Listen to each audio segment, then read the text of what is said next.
Umenielewa?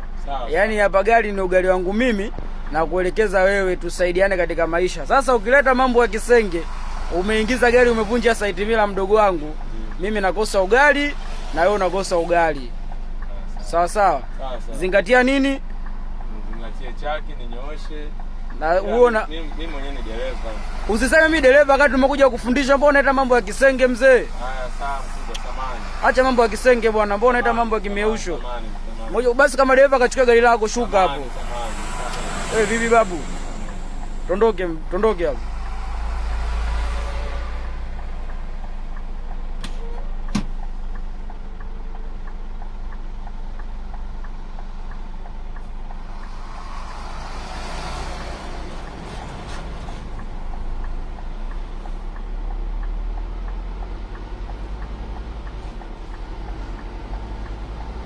Kukimbia sio ndo kujua gari, kukimbia sio ndo kujua gari.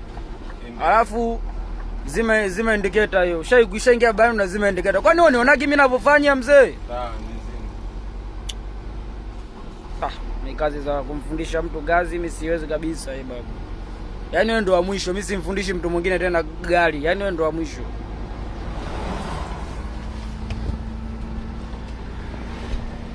Osha gari vizuri mzee. Mimi kuwa karibu hapa sio unaniogopa. Unaona unabana kwangu huko. Naona magari yanakuja yamenibana baba. Sasa magari yamekuja yamekubana vipi? Mbona unaita mambo ya kisenge? Yaani mabara naona kama ndogo. Nyosha gari mzee, nyosha gari. Umetaka kujua gari, nyosha gari. Sawa. Washukuru Mungu. Unaendesha gari hapo umekaa kwenye kiti. Wewe wengine walikopa anapakatwa hapa. Kuna dogo yanya moja akafundishwa gari anapakatwa kwenye kiti hapa.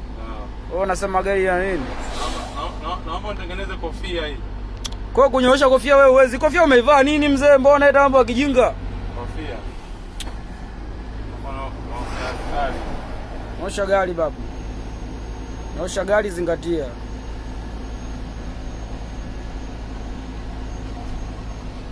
Tulia, kaa sehemu tulia. Usiendeshe gari kama usiendeshe gari kama unanyanyua chuma. Usiendeshe gari kama unanyanyua chuma, angana na site mila hiyo. Usiendeshe gari kama unanyanyua chuma, angana na site mila. Pole kwa makini. Usiendeshe gari kama unanyanyua site mila. Kwa makini. Angalia site mila zako hizo. Angalie mtu. Acha mambo ya kijinga, mbona unaita mambo ya kipumbavu babu?